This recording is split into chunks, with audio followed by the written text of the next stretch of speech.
I bear witness there is only one King of the Toads, and I stack the great, bless his fans and his subscribers.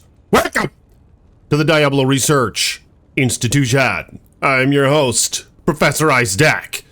Appreciate you guys coming by. Like this damn video if you will. Subscribe to the page and swat that bell so you're notified next time I post a video. And blessings to my patrons. May you have many wives. Links in the description below. May the Creator bless your finances, and may your offspring be a number like the stars in the sky. Those who support me on Patreon. So in this video, I have a Paladin similar to my last one, only this one is much better. This one has a lot more damage reduction shit. Let me show you. Magic damage reduction specifically, and the most important trait, I think, is check this out, man. You're not going to believe this bullshit. Fire resist, 95. Cold resist, 95. Lightning resist, 95. Poison resist, 90. That's right. Just totally decked out. Some of you might not know this, but if you put every other base point you put into resist fire, resist cold, or resist lightning, base points, every other one adds 1% to your maximum resist. So I was already pretty high as it was because I have Guardian Angel on now instead of the Gladiator's Bane that I had on my last video, which of course gives plus 15% to max poison, cold, lightning, and fire res. And I put a burn rune in this thing for physical damage taken, received, reduced by 8%. So that, coupled with a Crown of Ages, with 2 burr runes, coupled with a String of Ears, Demon Hide Sash, physical damage taken reduced by 15%, gives me a maximum. I hit the cap. The cap, of course, is 50% damage reduction, so I'm at 54 right now. So to achieve this, you really don't need a perfect Crown of Ages, or you really don't need a perfect String of Ears. Of course, a perfect String of Ears is a hell of a lot cheaper. So just go for a Crown of Ages that's like DR 13 and above or something, or 12 and above, 11 and above DR, and you'll be all set, which should be quite cheap actually, as long as it has 2 sockets and you're willing to put 2 burr runes in that shit. But this allowed for me to cap off at physical damage reduced by 50%, and I don't have to be wielding a storm shield, which is another primary difference from my last video, is he's actually wearing a Gurki's Sanctuary. Is that how you said that? Let me know in the comments below if any of you guys know how to say that. Is it Gurki's Sanctuary Pavis with a Mal rune? Magic damage reduced by 25 now with that Mal rune, and damage reduced by 16. What a godly shield. Replenish life plus 15%, all res 30. So I mean, this guy is just decked out, man. And I have a Mara's. Is this even needed? I probably could go the route of having a High Lords, which I think is what I'll do. And then I'll just put a bunch of these things in my inventory to make up for the lack of res. And there we go. I'm capped off again. Of course, I do miss out on the +2 to skills, but that's fine. I think I'm gonna go this route. So I have a High Lord's Wrath Amulet, 20% increased attack speed, 1 to all skills, 34% chance deadly strike, lightning res, which isn't really needed here. What a godly build this is. Go Rider Boots for the 30% faster run walk, 50% chance crushing blow, 15% chance deadly strike, 10% chance of open wounds. Then I have a Wisp projector, which is actually not what I want to do here. I'm going to have Twin Dwarf Stars for research purposes and shit. Magic damage reduced by 15. Now, some of you guys seem to be divided on this, but from the research I've done through Reddit and all those other 100% accurate sources, I have established that my hypothesis is that magic damage reduction actually applies to elements as well, not just magic. In fact, I don't even know if it applies to magic. It applies to fire, cold, and lightning.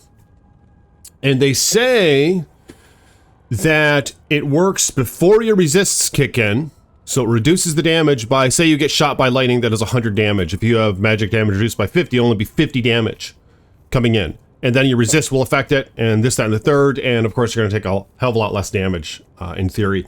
So to my understanding, that's how it works. Let me know in the comments, what do you guys think? Can you send me some links? Like I said, Reddit is pretty much 100% verifiable, so I mean, send that link in the, as long as a couple people like it, you got a couple folks saying, yeah, bro, trust me, bro, then we're pretty much going to write it in the books for now, okay? We might have to revise versions later, the research institution textbook, but I mean, nonetheless, for now, I think that's what's going on here. All right, it actually applies to cold, fire, and the other one, lightning. Now, Dwarf Star, of course, also gives 40 to life. Fire absorb 15%, which is going to be my only absorb gear on this character right now. And I have 2 of them, so fire absorb 30%, string of ears belt, some life leech, physical damage taken reduced by 50%, of course, and magic damage reduced by 15. So godly freaking belt. Dracula's Grass, just for the hell of it. You get the life leech and all that other crap, the life tap. And we're using a grief phase blight now. This isn't just any grief. This is a perfect grief. What a freaking hog. Of course, it doesn't have the 15% enhanced damage from Superior. But that's fine. 40% increased attack speed, damage plus 400. Ignore target's defense with Godly Mod. Negative 25% target defense, Godly Mod. 174% damage to demons, Godly Mod. 5 to 30 fire damage, sucks big you know what mod, but there's only a couple of those on this thing. Negative 25% enemy poison, that's fine because it does give you the venom. On striking, 20% deadly strike, prevent monster heal, 15 life after each kill, 2 men after each kill. Grief is just a freaking toad, and that's what we're going to be using. We got ourselves a torch, an Annie, all these cute little charms, a maxed out fanaticism, a 1-point wonder zeal. All right, look at that on-screen damage. Look at how shitty it looks. But we're about to find out how well it fares on monster level 1 and monster level 8. So 678 to 744, but don't be deceived by that. Grief is a godly item coupled with this fanaticism that gives your damage plus 492%. Where'd your other points go, Ice Boy? Well, it looks like I have 34 unused skill points. In which case, I could put that shit in Zeal. And, or Sacrifice, rather, because you actually get more bonus from Sacrifice. Let's just do that. And then from there, I was going to maybe try Prayer for heals. But let's just go the damage route a bit more. So let me put more into Zeal. So there we have it. So now the damage is a little higher on the character sheet. The damage from Zeal now is plus 350%, plus the 492%. Just godly damage here for that base 400 from Grief. So first off, let's go to the Frigid Highlands and see how well this works out. Now, I'm going to fight the homies in the Trav, all right? The Council. They do a lot of fire damage. They got the Hydras and all that shit. With all this damage reduction and 95 to all your res, 90 to poison, with the exception.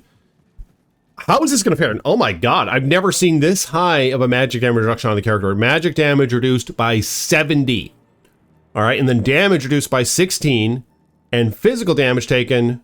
received reduced by 54%. What a slug of a character here. And look at all this other bullshit. This is going to be something else. Now, another hypothesis. I've heard you guys talk about this in the comments below. I don't know the merit to it. Again, I'm going to have to verify this bullshit on Reddit. But a few of you guys have said that the way magic damage reduction works is if there is no magic damage being taken, or fire, lightning, cold, then it actually transitions over to physical damage reduction. I don't know if that's true or not. You know, that might just be bullshit. But yeah, I need you guys to help me out here for research purposes. Let me know in the comments below. What are your thoughts on that? Have you figured that bullshit out? I don't have Holy Shield maxed out, but I still have a max block 75. Let's see how well he does just against these guys. Well, first off, let's just let him hit him. Okay. Okay. I don't know why his shield wasn't active. Okay, shield's active. Let's see what happens here. So you got a little bit of heals. You have a transparent research institution mug here. Has a bit of an invisibility cloak. Get that on the Iceman merchandise website. Actually, I don't think I added that one yet, but we'll be adding it soon. Holy shit! All right, let's get them. Let's look at this. Not demons, not undead, and you still just destroy them. How much demon damage do I have? I think it's just from the grief.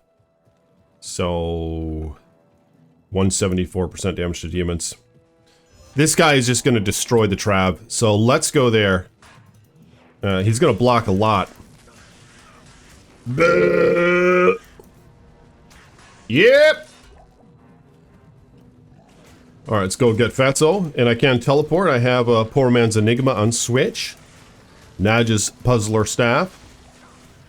Alright, let's see how much damage he takes from the Trav guys.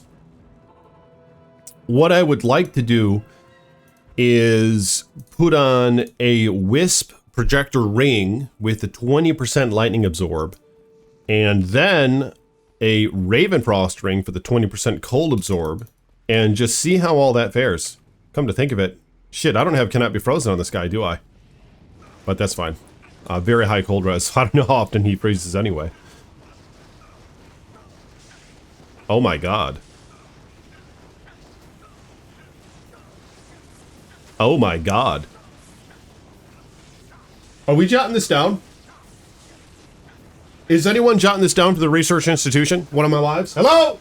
Oh, they're out shopping. For groceries, of course, not for clothes. They're thrifty. Just getting some groceries, growing the rest in the garden. Got some chickens back there. God damn! Come on! Alright, so he was going down, but let's hit a couple things here. Let's swat away, let's swing away. Swing away, baby. Ishmael goes down. Ishmael, does Ishmael still watch the videos? Blessings to you, Ishmael. May you have many wives, man. He was a patron for a while. May you have many wives, Ishmael, for your contributions, even if it was a while back, man. May you have many wives. May your finances be blessed. May your investing and shit. He actually has a channel on investing and shit. I kind of do too, only I talk about it just once in a while. It's the Meditations by Iceman. Yeah, Meditations by Iceman is what it's called. Okay, so I'm going to try... I'll link that in the description of this video. So I'm going to try the Trav now on Players 8 difficulty. I'm a titbit, just a titty titbit disappointed with that. He was getting his ass eaten a little bit. I don't think he likes it like that. This is D2R, but I still, you know, even still, I don't think he likes it like that, the Paladin. He doesn't really... I just don't think he does. Alright? It's not like he's the Manazon or anything. But he was getting his ass eaten a little bit. And like I said, if he doesn't like that, I mean, I don't want him to get it eaten anyway, because I'm trying to survive here. While I'm, you know, playing as the Paladin. Want him to survive. Want him to thrive. Want him to do well. Staying alive. Want him to stay alive, but... Yeah, check that out. Look at the life tap. I mean, Grief is just such a freaking hog of a weapon. That's the thing about Grief. Ooh. 3 sockets. Yeah, what a slug of a weapon, though. What do you guys think about this thing? I remember back in the day I had this on a Frenzy Barbarian. Grief coupled with, like, a Breath of the Dying or some shit. It was just so awesome. I'm gonna have to make some Frenzy Baba videos. Just revisit that a little bit for research purposes. Try Grief and all that. Try Death. In fact, Grief and Death is a hog of a matchup. Beast and Death. I mean, there's all this shit. What is the best Frenzy Barb combination? Let me know in the comments what you guys think, or even Whirlwind for that matter. To my understanding, a weapon in each hand now works a lot better in general for Whirlwind because you hit like twice as much. Like they did some weird shit recently in D2R where it's just the way to go, basically, is to have a weapon in each hand. You just hit a lot. But okay, so let's try the Trav now on Players 8 difficulty. Welcome back to the Research Institution. Blessings to those who are still here. If you will, like the damn video, become a patron if you want to support the research. Check out the Meditations channel, linked in the description below, and blessings to ye. So let's go and try out this bullshit on Players 8 difficulty, which I turned it to here, as you can see. So let's just get that shield going. Yeah, look at how cool this shield actually looks pretty good though. Like, I don't like all the art renditions in D2R. I mean, I especially don't like the characters. I mean, I don't know how many videos I bitched about that. Like, these are all guys, you know? But, I mean, I've said it before. I don't really feel like saying it again in this video. Amazon, the Assassin, the Sorceress, they got to change that up. Charcy, the Rogues in Act 1, big time, you know? I mean, they're all dudes. But, yeah, maybe they'll switch it back, you know? It's an unforgiven sin until they do. But with that being said, some of these items, they look pretty cool. Like this thing here has some green slimy shit or something is kind of what it looks like. But I think it's probably just like war paint or something. It looks pretty good. Then the crown, I think the crown looks nice. The sword looks okay. But what do you guys think about the art renditions of these items? And one thing I actually really liked about D2R, and I was excited about this early on before I realized how they just completely intentionally butchered the Amazon and all the visually appealing women, if we're even allowed to fucking say that anymore.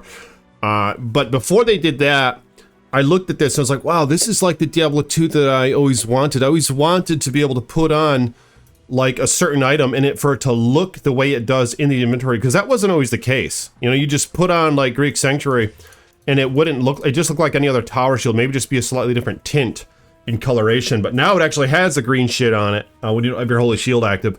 But I mean, the same applies to everything else, you know, like weapons, that they actually look like their inventory counterpart. So that was a pretty big deal, I thought, initially. I was really impressed with that, and pleased that it went those lengths. But yeah, unfortunately, they definitely dropped the ball in a couple places. Or put on the balls, rather. But anyway, holy shit, getting the shit knocked out of them. So there you have it. I'm going to have to further indulge in this a little bit. Maybe try some absorb gear. Maybe try the similar build with Gurki Sanctuary, with Lightsaber, with Ravenfrost, with Wisp Projector, even Rising Sun Amulet, in fact. I forgot to pop that on this guy. So I think I will try that potentially for my next video. I'm just trying to get down to the nitty-gritty here. I think I'll keep the Zeal and Fanaticism, because obviously I could try Prayer and just have more healing. But I just kind of want to see, you know, what can we do without that? What can we do without, like, CTA, for example? Just, I really don't like using CTA. I don't like switching over, buffing that shit every 2 minutes. It's just really annoying. It's tedious. And I always like having something more interesting on Switch. Like in this case, I have Nagus Puzzler, so I can teleport around. So I like doing it, you know, I like having different options, not just the same old bullshit. Everybody has CT on Switch. It's annoying. But let me know, what changes would you make to this character, and what should the next Research Institution videos be on? Like, I'm kind of feeling the Frenzy Barbarian at this point, but let me know what your thoughts are in the comments below, and I'll see you guys tomorrow. Peace be with you.